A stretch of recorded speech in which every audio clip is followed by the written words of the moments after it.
Namaste Gurudevaya Sarvasiddhi Pralayine Sarvamagala Rupaya Sarvananda Vidyayine. Jay Sri Radheshyam and welcome. Lord Krishna returns by Braj Gopal Das Agrawal. The kirtans in the courtyard of Srivas continued. For non-Vaishnav, particularly, this kirtan affair was, however, something new and strange. To them, it was but a sound and fury, signifying nothing. People at large began to say that this noise affair will only infuriate God, who was sleeping in their hearts, and his wrath will result in the drought in the area. Consequently, they will all die of starvation. These people spread the rumors that the soldiers of the Muslim ruler will soon come to arrest the main figures like Srivas. In the midst of these rumors, one day Nimai went to the house of Srivas. At present, he was filled with the Bhagavan Bhav, the feeling that he was God. He knocked at the door of the worship room of Srivas and said, "Whom are you meditating upon? See, the deity you are worshipping in person." See himself, Goura. Srivas was worshipping his Nisinga idol. He opened the door at once and saw not the normal Nimai, but a four-handed Nimai with conch, discus, mace, lotus flower. The four articles which are generally attributed to God, Narayan. The four-handed Nimai said, "Srivas, you are lost in rapt meditation, and Nara, for whom I came here on the earth, has gone to Shantipur. Now, eulogize me." On hearing these words, Srivas at once offered Nimai the prayer, "Now Mediate Bhagavata 10.14.01. It was the prayer Brahma offered to Lord Krishna. Nara is a Bengali word which means to move somebody or something. Advaitacharya is said to have moved the throne of God and obliged him to come to this world for the emancipation of mankind. He is addressed by Nimai as Nara. Nimai now directed Srivas to call out the members of his family and worship him. All quickly came. All, wife of Srivas, Malini Devi, his brothers and their wives, the niece of Srivas, Narayani Devi, and the attendant servants all came and began to worship Nimai's feet with sandal paste, flowers, incense, and lights. And what did Nimai do? Since he was God himself at present, he, by way of blessings, touched their heads with his feet. He placed his feet even on the head of Malini Devi, the old wife of Srivas, whom Nimai used to address as mother. Then Nimai said, "They say the soldiers are coming to arrest you, Srivas. Don't be afraid. I am the moving force of all. They can come only if I wish. You want to see my power?" Saying this, Nimai addressed Narayani, the 4-year-old niece of Srivas. "Narayani, say Krishna and weep, dear." She, like a puppet, at once began to say Krishna, Krishna, and wept, cried so profusely that her tears made the ground wet. This incident removed the fear of the soldiers from the minds of the devotees. Advaitacharya once again had doubt about the godhead of Nimai and thought if Nimai was really God, he would send for him. Since Nimai was still filled with the Bhagavan Bhav, he now said to Ramai, the younger brother of Srivas, "Go to Shantipur and ask Advait to come with his wife to worship me. Tell him that the deity for whom he wept and fasted, whom he adored so much, had already manifested himself. No sooner did Ramai met Advaita than the latter understood the purpose of his arrival at his residence. Advaita at once said to him, "Am I sent for Ramai, all right?" Then he asked his wife Sita Thakurani to be ready to accompany him.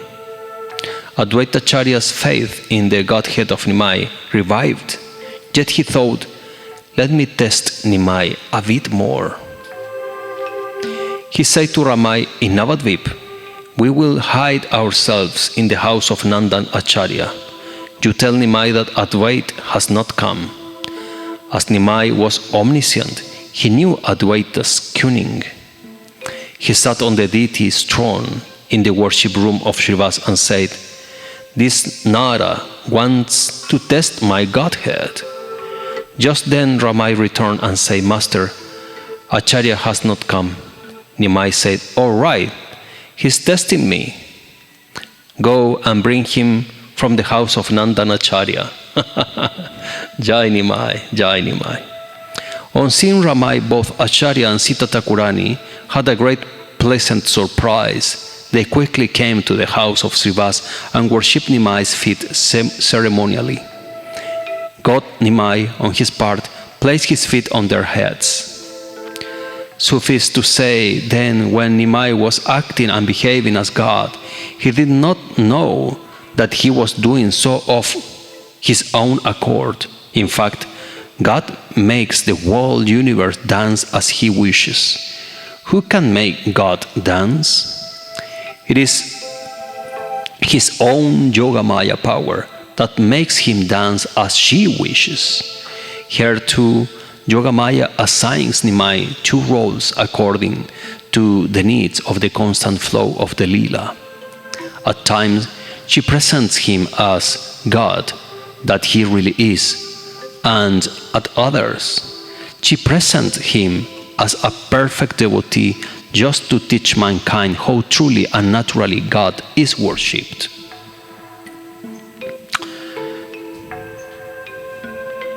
It was now time for Nimai to attract his devotees from different parts of Bengal.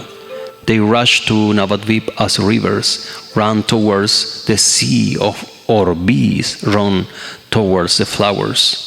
They came, for example, from Eka Chakra, Buran, Chakrashala, and so on. Nityanand came from Eka Chakra in Birbhum district when he was about 12 years old. One pilgrim saint came to his house and stayed there for a few days. While departing, he asked his parents, Harai, Pandit, and Padmavati Devi, to give him Nityanand as alms. It was almost impossible for the parents to part with the pupil of their eyes, Nityanand, but it was equally impossible for a Hindu host in those days to refuse alms to a guest mendicant. With a very heavy heart, the parents surrendered the loving child to the saint. Nityananda, who was named Kuber by the parents, traveled with his guide guardian, the saint, across the country for about 20 years.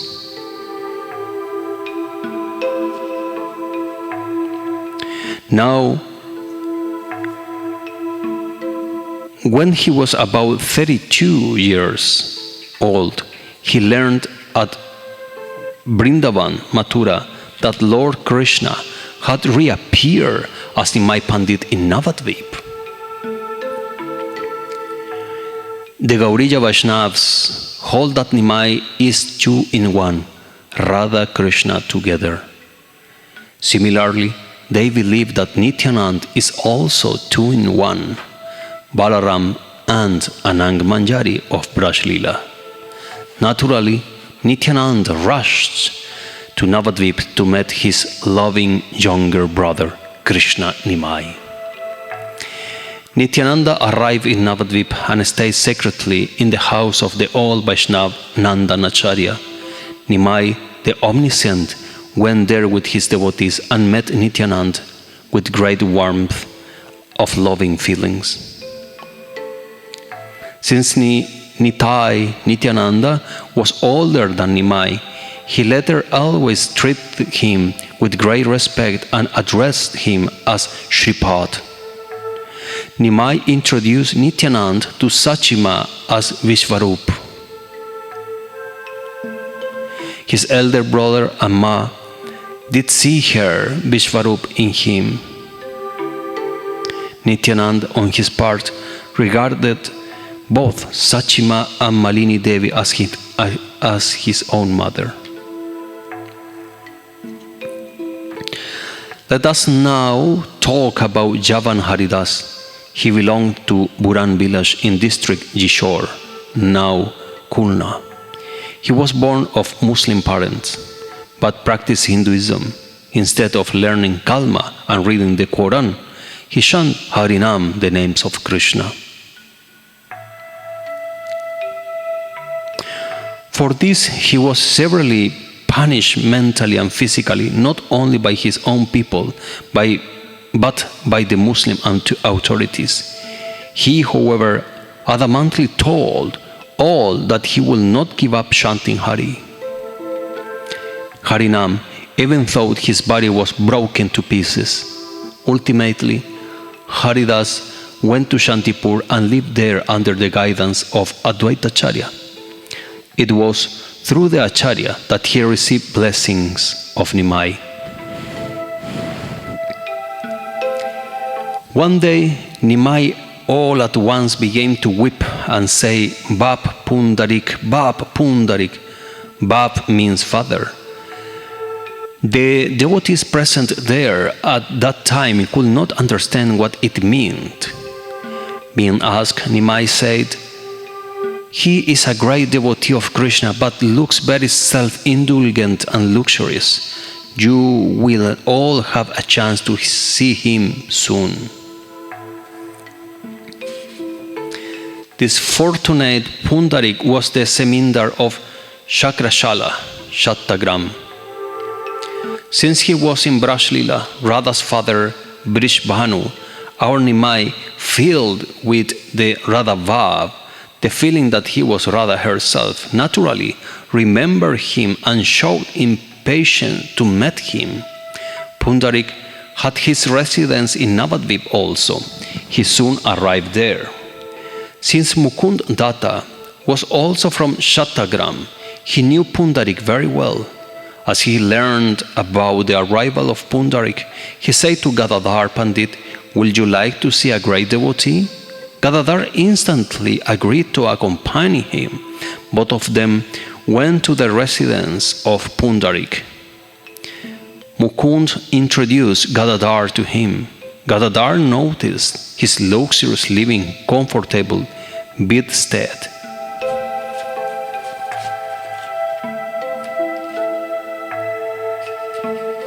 Milky bedsheet, pillows on all sides, attendants fanning him on his right and left, reddish lips as he was chewing a betel leaf.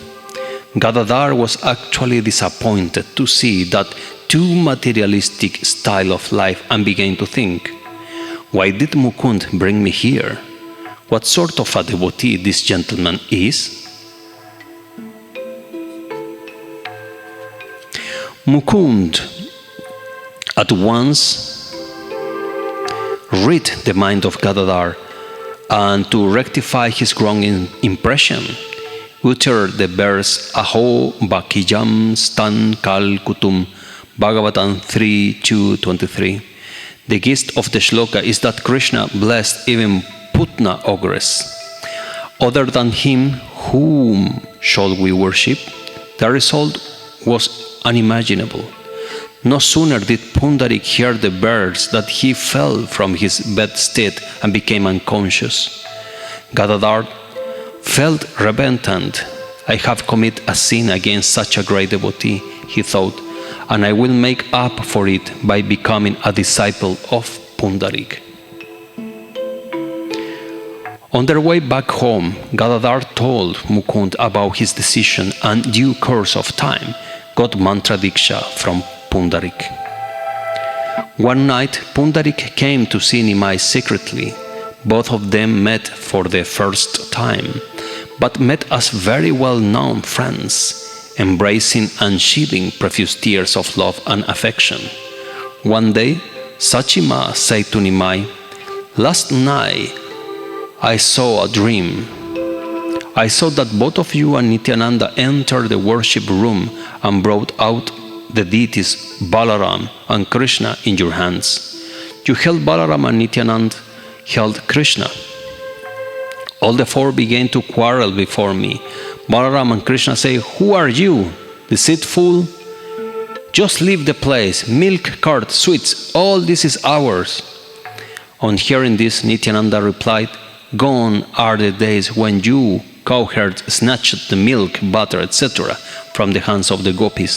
It is now the rule of the Brahmins. Therefore, give us all these things of your own accord. Otherwise, you will be beaten. Nobody will save you.' Balaram then said,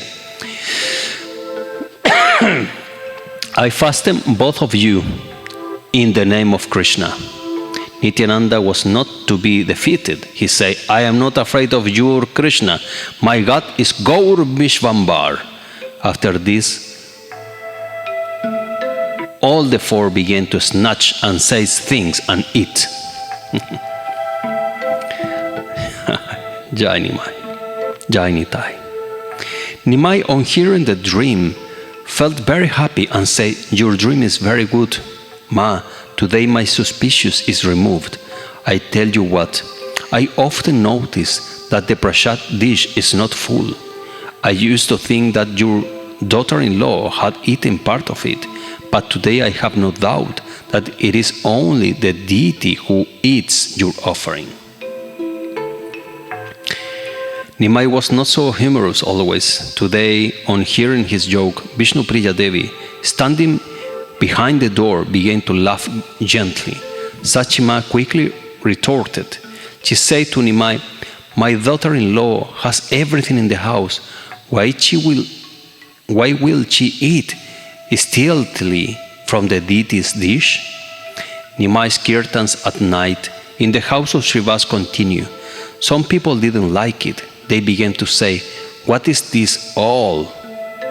What do they do within the four walls and keeping the doors closed?" No doubt they indulge in immoral activities. Page 40 of Lord Krishna Returns. I hope you enjoyed this reading and the Lilas.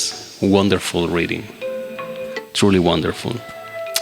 Thanks to Braj Gopal for his efforts on doing this seva. By the way, if you want to get one copy of this, please contact me. I am authorized by Dadu Braj Gopal to send abroad if you want to have and to add this book to your collection. Wonderful, wonderful Lilas. Mahavira Vijayate ki Jai Jai Nitai Jai Goura Jai Sri Radheshyam. See you in the next.